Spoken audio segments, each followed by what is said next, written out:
Hello student, आज देखेंगे ADO.NET का part 2।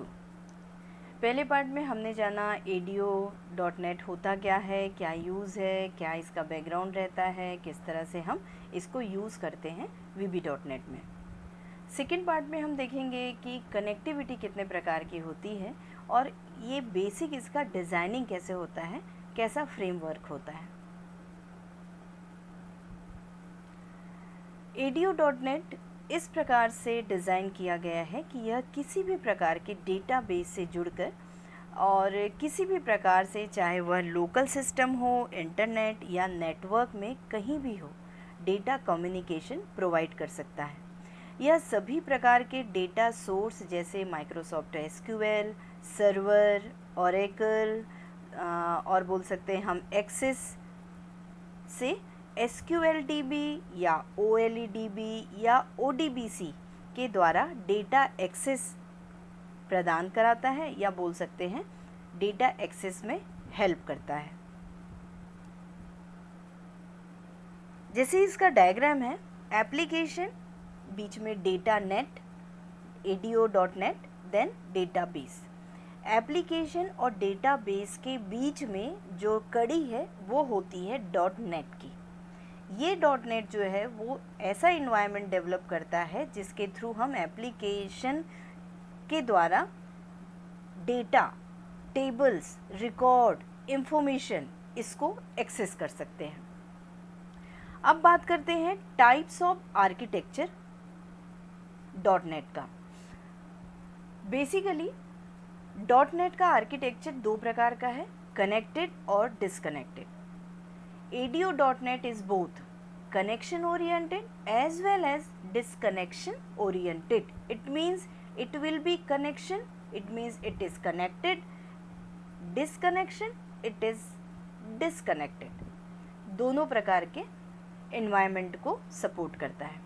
Connected is forward only or read only, but disconnected is not like that. Application issue query then reads back result and process them. Connected में application के लिए हम query issue करते हैं, then उसका प्रोसेसिंग के बाद हमें रिजल्ट मिलता है और इसमें डेटा रीडर की आवश्यकता होती है। एज सेम एज डिसकनेक्टेड या डिसकनेक्शन ओरिएंटेड की हम बात करें तो application issues query, then retrieves and store result for processing. यहाँ पे रिज़ल्ट जो हो रहे हैं वो स्टोर हो रहे हैं, प्रोसेसिंग हो रही है और रिज़ल्ट स्टोर हो रहे हैं। बट कनेक्टेड में किसी भी प्रकार के रिज़ल्ट स्टोर नहीं हो रहे हैं। क्यों? बिकॉज ये वन डायरेक्शन है, फॉरवर्ड ओनली और सिर्फ रीड ओनली। इसमें डिसकनेक्टेड में डेटा सेट ऑब्जेक्ट की नीड होती है। अब यहाँ पे देखते हैं डायग्राम डिसकनेक्टेड आर्किटेक्चर कैसा है। एक बार फिर से हम ये ध्यान में रखें कि .NET का जो मेन ऑब्जेक्ट होता है वो बैकएंड्स डेटाबेस के मध्य ब्रिज को डेवलप करने का होता है।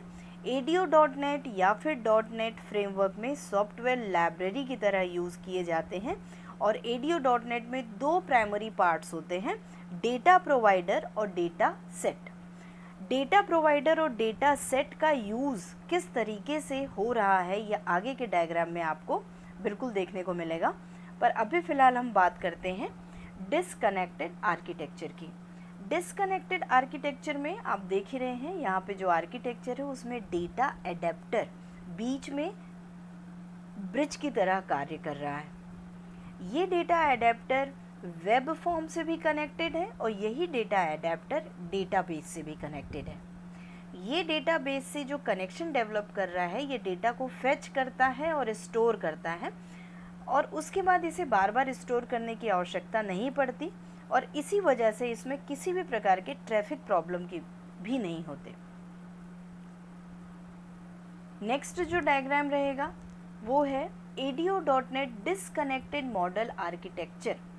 इसके पहले हमने जो देखा था डिसकनेक्टेड आर्किटेक्चर, उसमें आपने देखा कि ब्रिज का कार्य हो रहा था और अब यहाँ पे देखेंगे तो यहाँ पे डेटा एडेप्टर मीडिएटर का कार्य कर रहा है। It is not behaving like a bridge.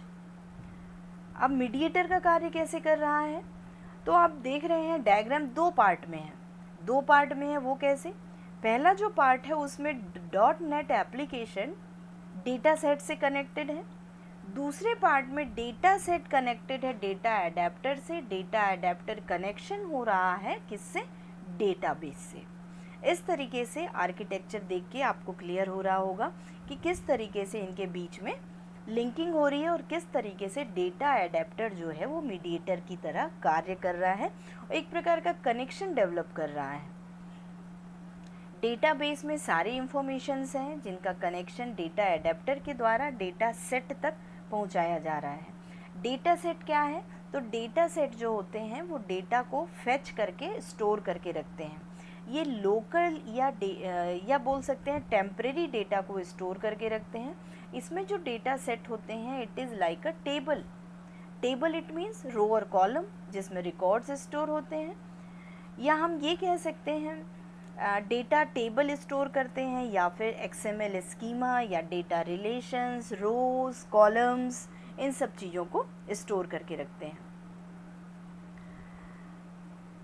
Data adapter जो होते हैं यह डेटा सोर्स और डेटा सेट के बीच में ब्रिज का कार्य करते हैं और डेटा सेट को फिल और अपडेट करने के लिए यूज़ किए जाते हैं। डेटा एडेप्टर यानी हम ये कह सकते हैं कि इस पूरे डायग्राम में डेटा एडेप्टर और डेटा सेट का मेन रोल होता है, जो कि हमने सबसे शुरू में भी देखा कि दो मेन कनेक्शन के लिए हमें रिक्वायर्ड होते हैं, जिसमें से एक होता है एडेप्टर और एक होता है डेटा सेट।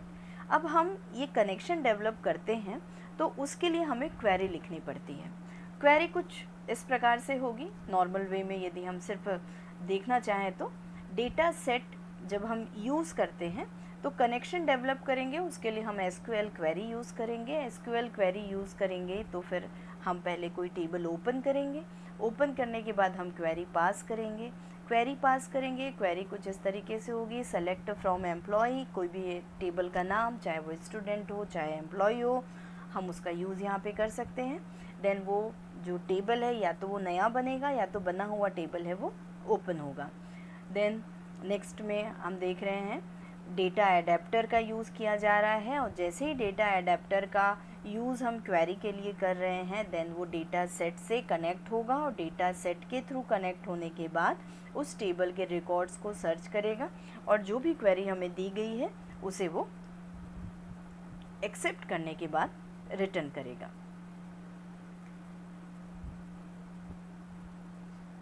नेक्स्ट जो रहेगा कनेक्टेड आर्किटेक्चर।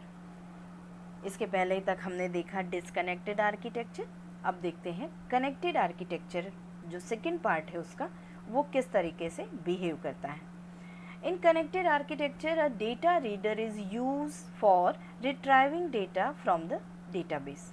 डेटा रीडर का यूज़